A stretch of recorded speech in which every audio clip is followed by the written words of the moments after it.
Viewers welcome back from program. So viewers गलबात करन जा रहे हैं कि पाकिस्तान के फौजी चीफ जनरल बाजवा अजकल अमरीका के दौरे ते हैं। दूसरे पासे अमरीका के पाकिस्तान विच अंबैसडर ने आज़ाद कश्मीर का दौरा किया है। सो अमरीका वालों पाकिस्तान प्रति नरम रुख कि अमरीकन नीति में तब्दीली जां भारत नूं काबू हेठ रखण लई कोई चलित्र किया जा रहा है। सो इस बारे आपां गलबात करन जा रहे हैं। सो असीं चाहांगे कि तुसीं इसी तरह जुड़े रहना, देखण सुन लई लिखण लई तुहाडा सब दा बहुत बहुत शुक्रिया जी। डॉक्टर साहब की कहना चाहोगे? देखो, पाकिस्तान दे एक प्रोमिनेंट टॉक शो होस्ट ये गिला कर रहे सी कि देखो रूस ने यूक्रेन दे उत्ते हमला किया और यूक्रेन अज तक भी लड़ रहा है, कोई उस ने गिव अप नहीं किया, रादर वो पूरी हिम्मत नाल अपने आप नूं प्रोटेक्ट कर रहे। तो उन्होंने कहा कि जी उससे ही पाकिस्तान दे उत्ते अमरीका ने बिना कोई गोली दागिया जिहड़ा है वो एक ऑर्डर के थले रजीम चेंज करवा दी, क्योंकि साडे च गद्दार बहुते ने। सो एक डिबेट विद इन पाकिस्तान खास तौर पर जदों तो जनाब इमरान खान उन्हां दी हुकूमत नूं जिहड़ा है वो हुकूमत उन्हां दी ख़त्म हुई और पाकिस्तान च शहबाज शरीफ और बाकी कोलिशन दे पार्टनर्स की हुकूमत बनी। सो एक नैरेटिव तो लगातारता नाल अमरीका दी इंटरफेरेंस और इसका जिहड़ा तहरीक इंसाफ पार्टी वालों जिहड़ा नैरेटिव सिरजिया गया वो यही है कि ये जो भी करवाया वो अमरीका ने करवाया, क्योंकि इमरान खान साहब अमरीका दी बिडिंग दे उत्ते जिहड़ा है वो काम करन लई तैयार नहीं सी। वो अपनी आज़ाद फॉरन पॉलिसी नूं जिहड़ा है वो परस्यू कर रहे सी और अमरीका नूं चंगा नहीं लगा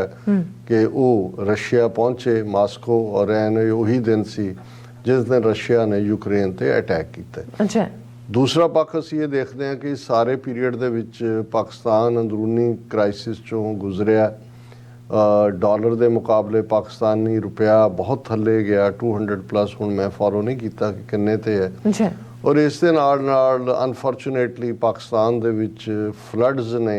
बहुत तबाही की और जिस लैवल की तबाही है और हुण तां ईवन बीमारियां फैलन का डर है और उन्होंने रीहैबिलिटेशन जिहड़े लोग सफ़र कर रहे हैं उस दे लई ईवन 2 दिन पहला ही यूनाइटेड नेशनस नाल मिल के पाकिस्तान ने $800 मिलियन की डिमांड की है। और ये बिल्कुल जैन्यून है, क्योंकि गल ये नहीं होंदी कि भी जान कितनी बची, 2000 के नेड़े तेड़े तो मौतां हुईयां ने, लेकिन जिहड़े करोड़ां लोग जिहड़े प्रभावित होए ने जिन्हां दे कोल कुछ नहीं बचिया, सब कुछ खत्म हो गया, उन्हां दी जिंदगी किवें नवें सिरों शुरू होएगी और किवें उस इंटरनेशनल हैल्प के पीरियड UN और अमरीका ने भी लिबरली इस दे विच मदद की। और मैं अपनी सिख कम्यूनिटी के उत्ते भी फख्र करदा और मैं ईवन जिथे जिथे भी गया हुण अपने इस पीरियड के दौरान सिएटल भी मैनूं दस रहे सी कि उत्थों दीयां पाकिस्तानी जथेबंदियां आईयां और शुक्रिया अदा कर रहे सी कि सिखां ने अगे वध के मदद की। हर थां तो होया और ये अजे भी असीं समझते हैं कि जिथे जिथे भी मदद की लोड़ है वो साडा फर्ज है अपने हमसायां की मदद करना। दूसरा पार्ट ज़ाहिर है कि जदों एक नैरेटिव बदलिया जिन्हां दे कोल हुकूमत आई शहबाज शरीफ और उन्हां दी जिहड़ी भी कोलिशन हुकूमत है उन्हां दे पीरियड दे विच IMF दे नाल जो भी भावें ये भी कहा जा रहा है कि भी बिल्कुल सरेंडर वांग समझौता होया, पर IMF ने मनी रिलीज़ की, चाइना ने भी कर्जे दे विच कुछ राहत दी और जिहड़ी डिवेलपमेंट जिसनूं भारत के फॉरन मिनिस्टर ने जदों हुण इत्थे आया है वो उसने जिहड़ा है वो सैकटरी ऑफ स्टेट नाल चुक्या है कि लगभग $450 मिलियन का जिहड़ा F-16 का पैकेज जिहड़ा उन्हां दी रिपेयर और दूसरे कोई नवा नहीं दे रहे या कोई ये गिफ्ट भी नहीं कर रहे कि भाई कोलों दे रहे हैं। पर यह भी एक ब्रेक थ्रू सी कि पाकिस्तान के उत्ते ट्रंप एडमिनिस्ट्रेशन ने जिहड़ियां टैररिज्म नाल जोड़ के पाबंदियां लाइयां सी वो मैल्ट डाउन होणियां शुरू हुई। लेकिन इसे पीरियड च असीं भारत दे नाल अमरीका दा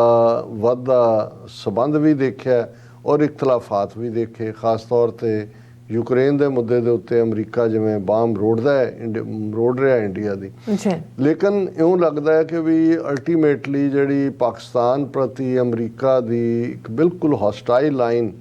ट्रंप एडमिनिस्ट्रेशन के वेले शुरू हो गई सी वो मैल्ट डाउन तो हुई है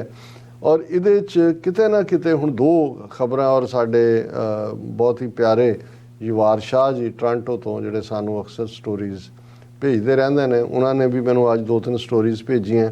ਕਿ ਭਾਈ US ਅਪਰੂਵਸ F-16 ਅਪਡੇਟਸ। ਇਹ ਵੀਡੀਓਜ਼ ਨੇ ਔਰ ਉਹਦੀ ਕੋਈ ਪ੍ਰਿੰਟ ਸਟੋਰੀ ਤਾਂ ਮੈਂ ਦੇਖ ਰਿਹਾ ਸੀ ਵੀ ਕਿੱਥੇ ਕਿੱਥੇ ਹੈ। ਪਰ ਇੱਕ ਇਹਦੇ ਨਾਲ ਅਸੀਂ ਇਹ ਦੇਖਿਆ ਕਿ ਆਪਣੀ ਸੈਕੰਡ ਵਿਜ਼ਿਟ ਵੇਲੇ ਪਾਕਿਸਤਾਨ ਦੇ ਆਰਮੀ ਚੀਫ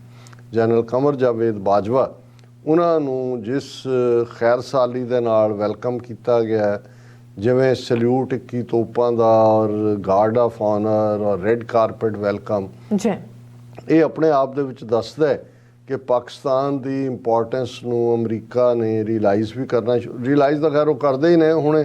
ਜਿਹੜੀ ਇਹ ਗੱਲ ਅਸੀਂ ਦੇਖ ਰਹੇ ਹਾਂ ਕਿ ਸਾਈਮਲਟੇਨੀਅਸਲੀ ਦੋ ਡਿਵੈਲਪਮੈਂਟਸ ਹੁੰਦੀਆਂ ਨੇ। ਜਦੋਂ ਇੰਡੀਆ ਕਸ਼ਮੀਰ ਦੇ ਸਟੇਟਸ ਨੂੰ ਖਤਮ ਕਰਦਾ ਹੈ, ਟਰੰਪ ਐਡਮਿਨਿਸਟ੍ਰੇਸ਼ਨ ਬਿਲਕੁਲ ਚੁੱਪ ਕਰ ਜਾਂਦਾ ਹੈ, ਬੋਲਦਾ ਤੱਕ ਨਹੀਂ। ਔਰ ਇਹ ਅਸੀਂ ਉਦੋਂ ਵੀ ਕਿਹਾ ਸੀ ਵੀ ਜੋ ਵੀ ਮੋਦੀ ਨੇ ਕੀਤਾ ਇਹਨਾਂ ਦੀ ਸਹਿਮਤੀ ਨਾਲ ਕੀਤਾ। ਹੁਣ ਇੱਕ ਪਾਸੇ ਜਿਵੇਂ ਜਨਰਲ ਬਾਜਵਾ ਨੂੰ ਵੈਲਕਮ ਕੀਤਾ ਗਿਆ, ਔਰ ਦੂਸਰੇ ਪਾਸੇ ਜਿਹੜੀ ਖਬਰ ਇਹ ਸਾਰੇ ਪਾਸੇ ਲੱਗੀ, ਭਾਰਤੀ ਮੀਡੀਆ ਨੇ ਅਜੇ, ਹਾਲਾਂਕਿ ਭਾਰਤ ਦੀ ਕੋਈ ਐਕਸਟਰਨਲ ਅਫੇਅਰਸ ਮਿਨਿਸਟਰੀ ਨੇ ਇਹਦੇ 'ਤੇ ਅਜੇ ਆਪਣਾ ਆਫੀਸ਼ੀਅਲ ਪ੍ਰੋਟੈਸਟ ਨਹੀਂ ਦਿੱਤਾ। ਉਹ ਇਹ ਸੀ ਕਿ ਡੋਨਲਡ ਬਲੂਮ ਜਿਹੜੇ ਕਿ ਐਂਬੈਸਡਰ ਨੇ ਅਮਰੀਕਾ ਦੇ ਪਾਕਿਸਤਾਨ ਦੇ ਵਿੱਚ, ਉਹ ਆਜ਼ਾਦ ਕਸ਼ਮੀਰ ਦੇ ਵਿੱਚ ਗਏ ਔਰ ਉੱਥੇ ਉਹਨਾਂ ਨੇ ਉਸ ਤੋਂ ਬਾਅਦ ਜਿਹੜੇ ਟਵੀਟ ਵੀ ਕੀਤਾ, ਉਹਨਾਂ ਨੇ ਲਫ਼ਜ਼ ਯੂਜੂਅਲੀ ਹੁੰਦਾ ਇੰਡੀਅਨ ਐਡਮਿਨਿਸਟਰਡ ਜੰਮੂ ਕਸ਼ਮੀਰ ਜਾਂ ਪਾਕਿਸਤਾਨ ਐਡਮਿਨਿਸਟਰਡ ਜੰਮੂ ਐਂਡ ਕਸ਼ਮੀਰ, ਪਰ ਜਿਹੜੇ ਐਂਬੈਸਡਰ ਨੇ ਅਮਰੀਕਾ ਦੇ ਪਾਕਿਸਤਾਨ 'ਚ ਡੋਨਲਡ ਬਲੂਮ, ਉਹਨਾਂ ਨੇ ਵਿਜ਼ਿਟ ਵੀ ਕੀਤਾ ਔਰ ਉਹਨਾਂ ਨੇ ਆਪਣੇ ਟਵੀਟ ਦੇ ਵਿੱਚ ਉਸ ਨੂੰ ਆਜ਼ਾਦ ਕਸ਼ਮੀਰ ਦੇ ਤੌਰ ਦੇ ਉੱਤੇ ਲਿਖਿਆ। ਇਸ ਦੇ ਉੱਤੇ ਇੰਡੀਅਨਸ ਬੜੇ ਟੱਪ ਰਹੇ ਨੇ ਕਿ ਜਿਹਦਾ ਮਤਲਬ ਇਹ ਹੈ ਕਿ ਕੀ ਅਮਰੀਕਾ ਜਿਹੜਾ ਉਹ ਹੁਣ ਆਪਣੀ ਉਹਨੇ ਪੋਜੀਸ਼ਨ ਬਦਲ ਲਈ ਹੈ, ਉਹ ਹੁਣ ਪਾਕਿਸਤਾਨ ਦੀ ਫਿਰ ਸਪੋਰਟ 'ਤੇ ਆ ਗਿਆ। ਔਰ ਇੱਕ ਪਾਸੇ ਜਿਹੜਾ ਉਸ ਦਾ ਇਸ ਮੌਕੇ 'ਤੇ ਵਿਜ਼ਿਟ ਕਰਨਾ ਐਂਬੈਸਡਰ ਦਾ। ਦੂਸਰਾ ਅਸੀਂ ਦੇਖਦੇ ਹਾਂ ਕਿ ਜਿਵੇਂ ਜਨਰਲ ਬਾਜਵਾ ਦੇ ਨਾਲ ਬਹੁਤ ਗਰਮਜੋਸ਼ੀ ਦੇ ਨਾਲ ਮੁਲਾਕਾਤ, ਹੁਣ ਇਸ ਦੇ ਉੱਤੇ ਸਾਨੂੰ ਇੱਕ ਦੋ ਸਵਾਲ ਵੀ ਆਏ ਕਿ ਕੀ ਅਮਰੀਕਾ ਦੀ ਪਾਲਿਸੀ ਪਾਕਿਸਤਾਨ ਪ੍ਰਤੀ ਬਦਲ ਗਈ ਹੈ, ਜਾਂ ਇੱਕ ਤਾਂ ਨੈਰੇਟਿਵ ਜਿਵੇਂ ਤਹਿਰੀਕ-ਏ ਇਨਸਾਫ ਵਾਲਿਆਂ ਦਾ ਕਿ ਭਾਈ ਇਹ ਉਹਨਾਂ ਨੇ ਹੀ ਕਰਵਾਇਆ ਸੀ, ਉਹਨਾਂ ਨੇ ਹੀ ਇਸ ਰਜੀਮ ਨੂੰ ਖੜਾ ਕੀਤਾ। ਪਰ ਅਸੀਂ ਇਸ ਦੇ ਉੱਤੇ ਜੇ ਕੋਈ ਨਾ ਵੀ ਲਈਏ ਪੋਜੀਸ਼ਨ, ਮੈਨੂੰ ਇਹ ਲੱਗਦਾ ਹੈ ਵੀ ਇਹ ਦੋਨੋਂ ਤਰ੍ਹਾਂ ਹੀ ਅਮਰੀਕਾ ਨੂੰ ਸਮਝਣਾ ਜ਼ਰੂਰੀ ਹੈ ਕਿ ਭਾਈ ਅਲਟੀਮੇਟਲੀ ਇਹਨਾਂ ਦੇ ਲਈ ਕੋਈ ਦੋਸਤ ਦੁਸ਼ਮਣ ਨਹੀਂ ਹੈ।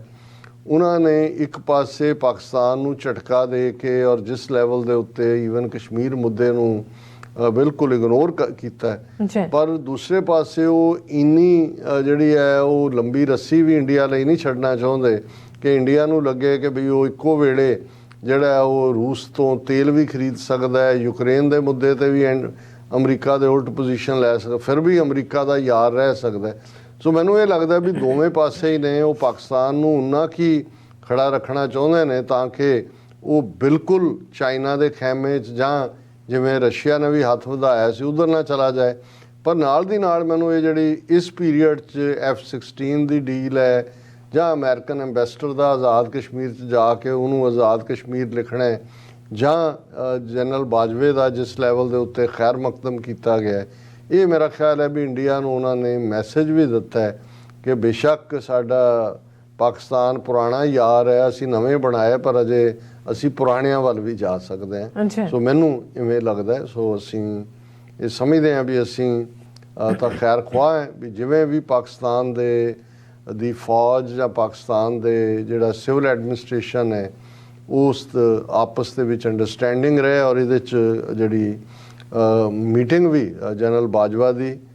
Secretary of defence ਲਾਇਡ J Aston ਦੇ ਨਾਲ ਹੋਈ, ਔਰ ਇਹ ਆਪਣੇ ਆਪ ਦੇ ਵਿੱਚ ਪ੍ਰੋਟੋਕੋਲ ਤੋਂ ਉੱਪਰ ਹੈ, ਕਿਉਂਕਿ ਇੰਡੀਅਨ ਮੀਡੀਆ ਨੇ ਇਹਦਾ ਨੋਟਿਸ ਲਿਆ